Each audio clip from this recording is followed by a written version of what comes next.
Welcome to Fortune Forecast.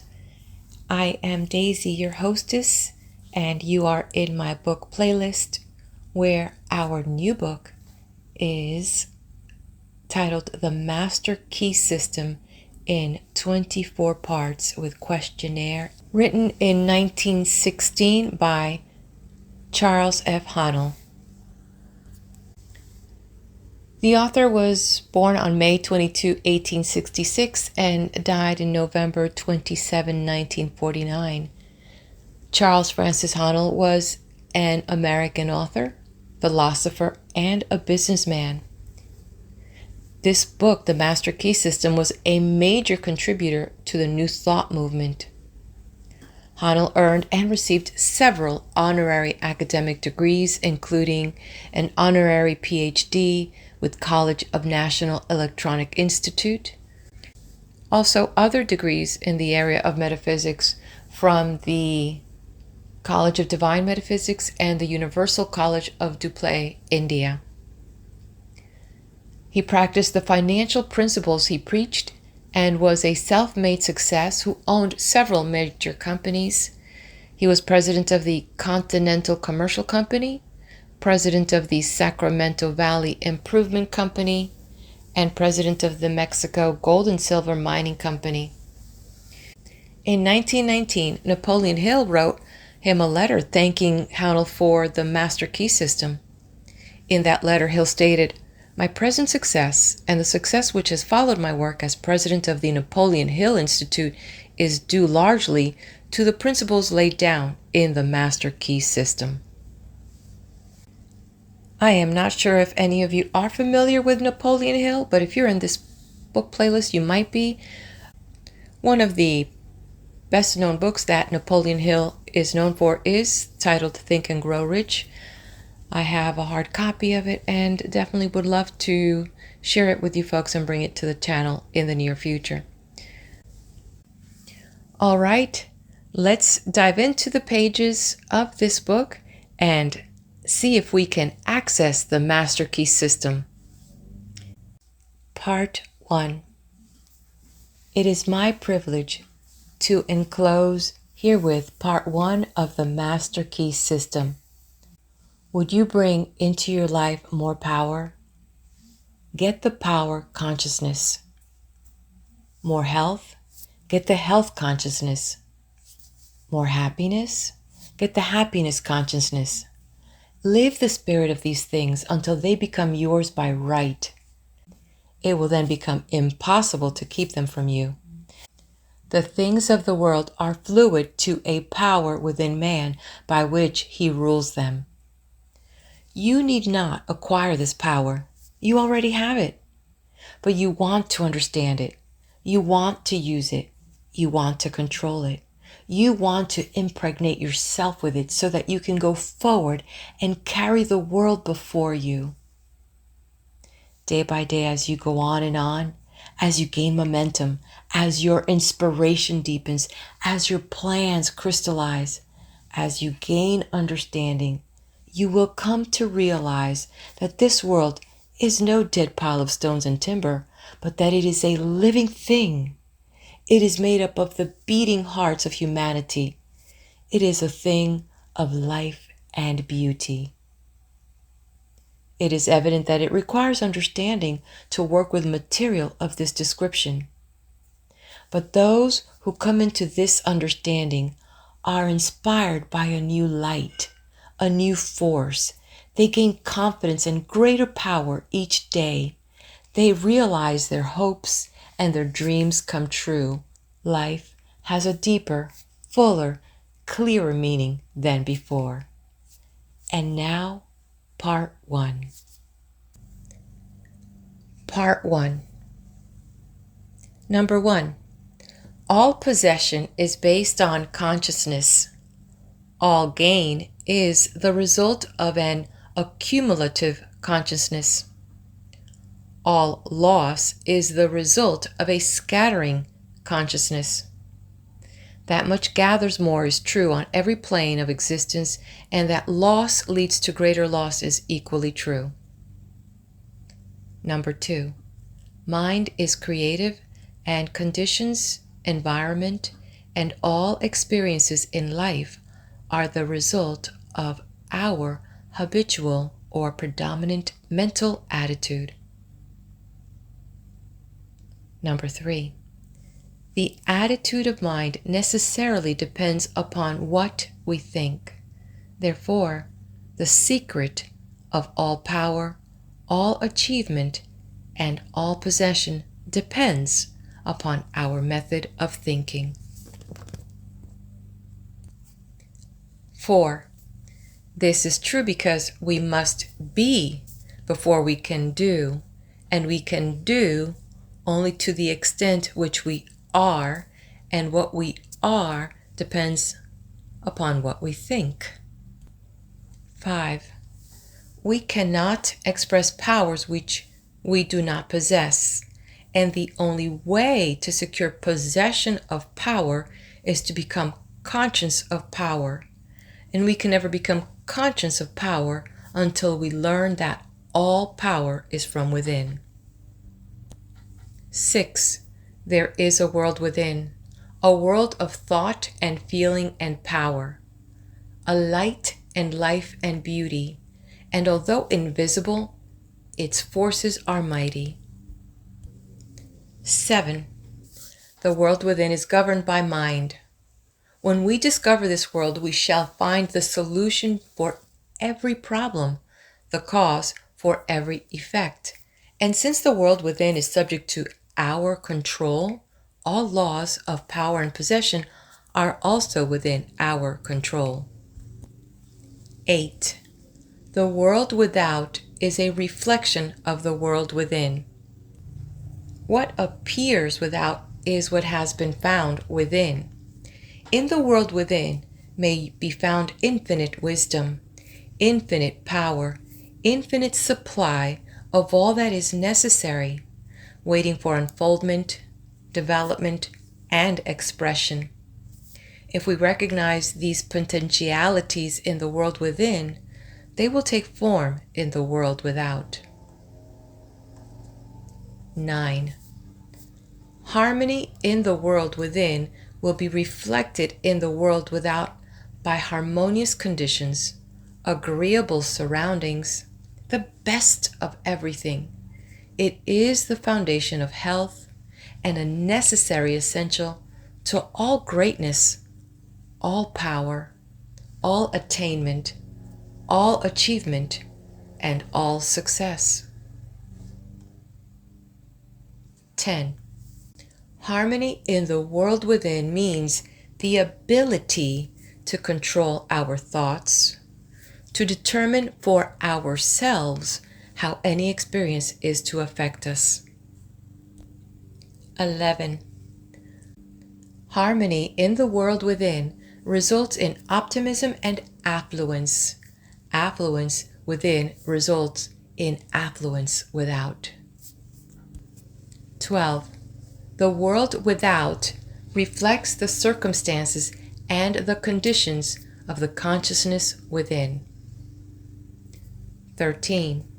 If we find wisdom in the world within, we shall have the understanding to discern the marvelous possibilities which are latent in this world within, and we shall be given the power to make these possibilities manifest in the world without.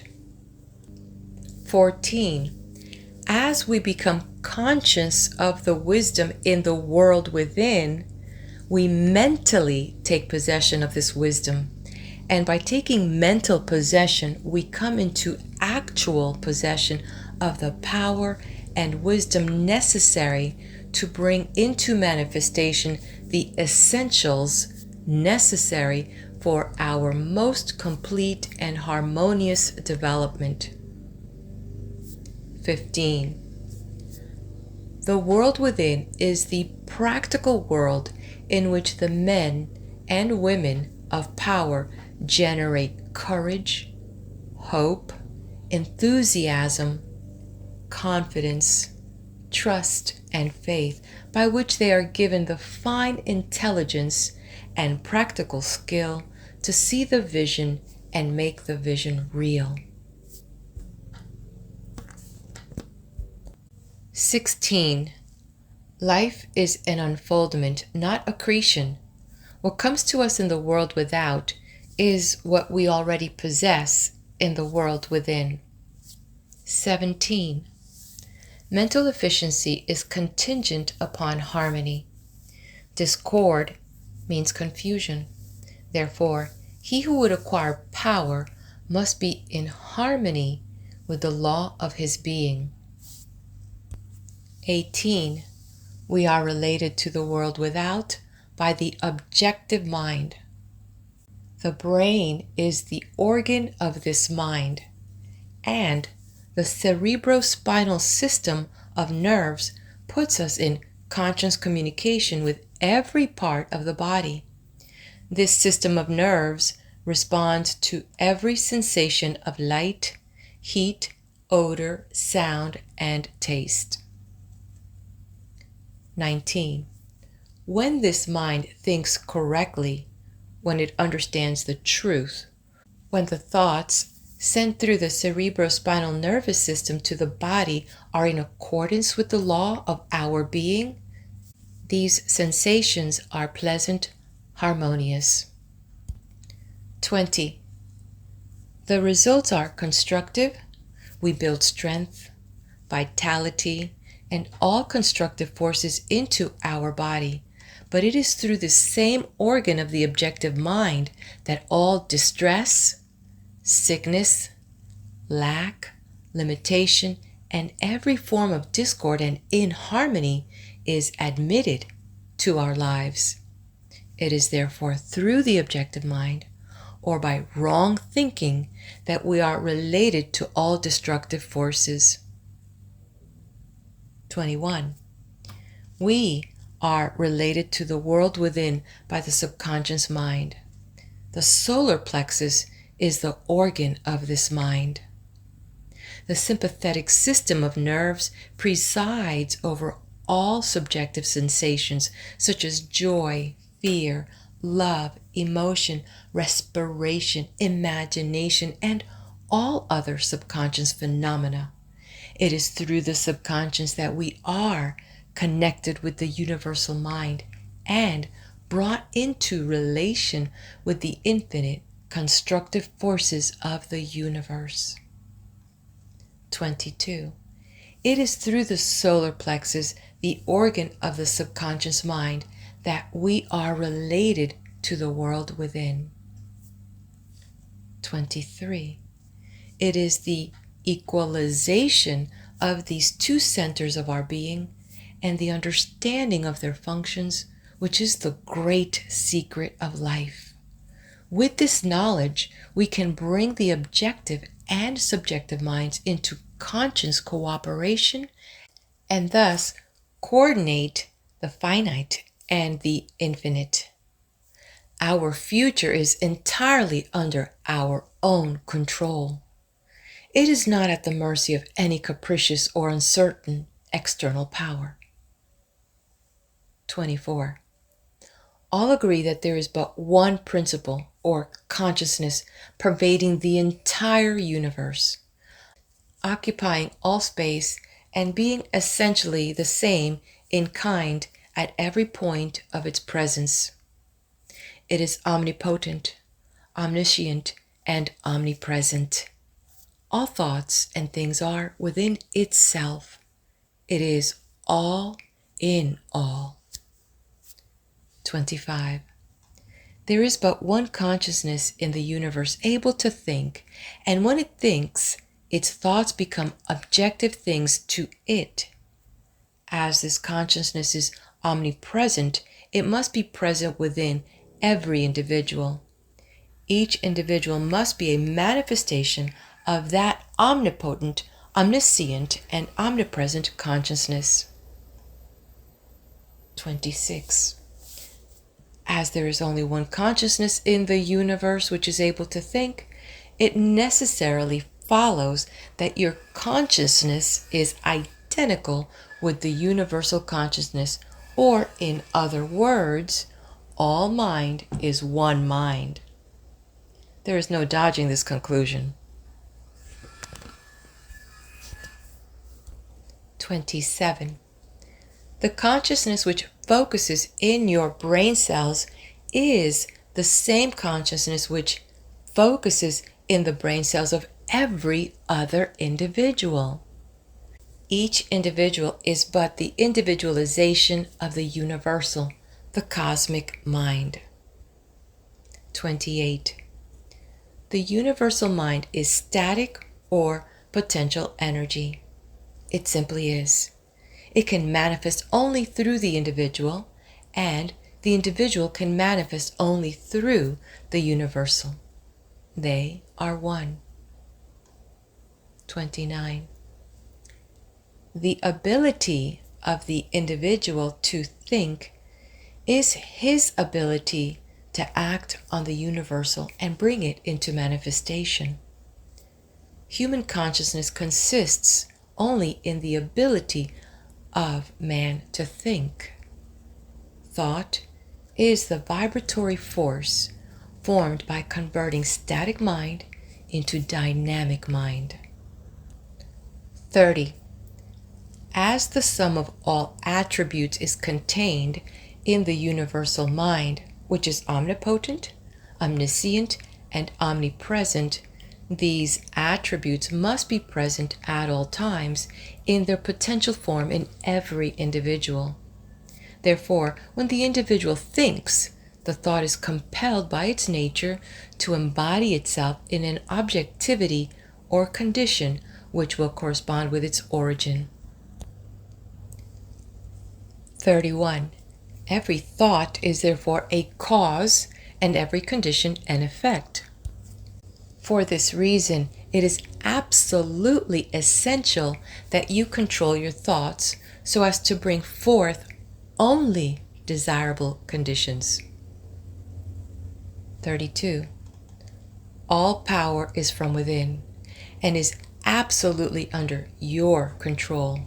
It comes through exact knowledge and by the voluntary exercise of exact principles. 33. It should be plain that when you get a thorough understanding of this law and are able to control your thought processes, you can apply it to any condition. In other words, you will have come into conscious cooperation with omnipotent law, which is the fundamental basis of all things. 34. The universal mind is the life principle of every atom which is in existence. All are continually striving to manifest more life. All are intelligent, and all are seeking to carry out the purpose for which they were created. 35. A majority of mankind lives in the world without. Few have found the world within, and yet it is the world within which makes the world without. The world within is the one with the universal, the world in which we live and move and have our being, the great creative principle of the universe. It is therefore creative, and everything which you find in your world without has been created by you in the world within. 36. The system will bring you into a realization of the power which will be yours when you understand this relation between the world without and the world within. The world within is the cause, the world without the effect. To change the effect, you must change the cause. 37. You will at once see that this is a radically new and different idea. Most men try to change effects by working with effects. They fail to see that this is simply changing one form of distress for another. To remove discord, we must remove the cause, and this cause can only be found in the world within. 38. The world within is the universal fountain of supply, and the world without is the outlet to the stream. Our ability to receive depends upon our recognition of this universal fountain This infinite energy, of which each individual is an outlet, and so is one with every other individual.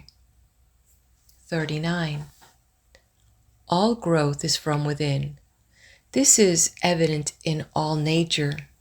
Every plant, every animal, every human is a living testimony to this great law, and the error of the ages is in looking for strength or power from without.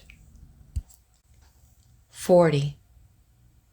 A practical understanding of this law will substitute abundance for poverty, wisdom for ignorance, harmony for discord, and freedom for tyranny, and certainly there can be no greater blessings than these from a material and social standpoint.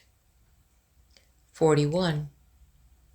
The 3 steps necessary to bring desire into realization are idealization, visualization, and manifestation. The first step is to sow the seed. This should be done in the silence, but few of us know what the silence is. It is a physical stillness. The time required is from 15 minutes to half an hour daily. Select a room where you can be alone and undisturbed. Sit erect, comfortably, but do not lounge. Let your thoughts roam where they will, but be perfectly still. Continue this for 3 or 4 days or for a week until you secure full control of your physical being. 42. Many will find this extremely difficult, others will conquer it with ease, but it is absolutely essential to secure complete control of the body before you are ready to progress. Next week, you will receive instructions for the next step. In the meantime, you must have mastered this one. A quote by Walker.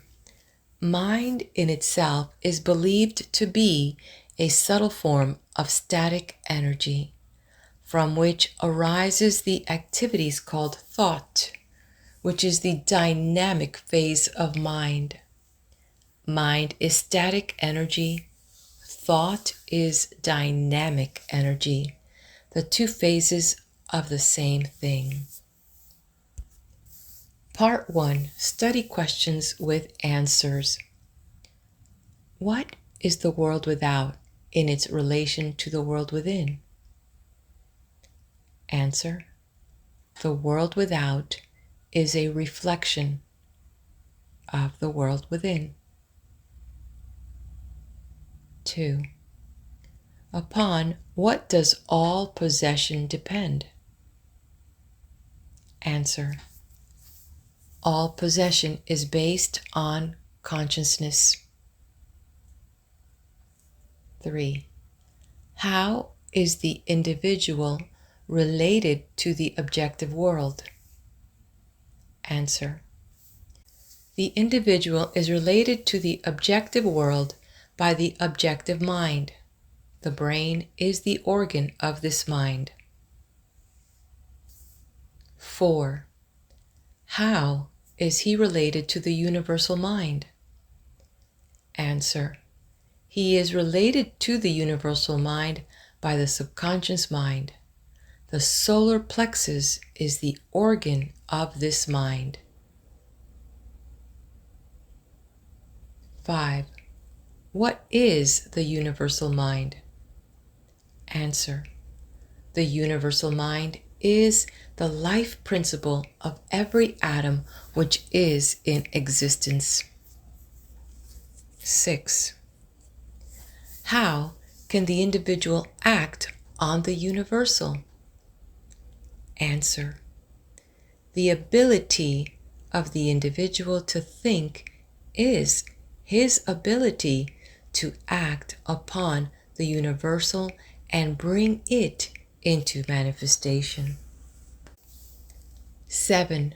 What is the result of this action and interaction? Answer.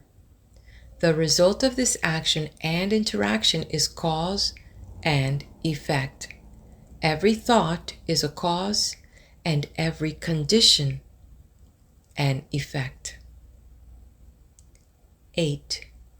How are harmonious and desirable conditions secured? Answer. Harmonious and desirable conditions are obtained by right thinking. 9. What is the cause of all discord, inharmony, lack, and limitation? Answer. Discord, inharmony, lack, and limitation are the result of wrong thinking. 10. What is the source of all powers? Answer. The source of all power is the world within, the universal fountain of supply, the infinite energy of which each individual is an outlet. And this concludes Lesson 1. Let's move on to Lesson 2 on the next video.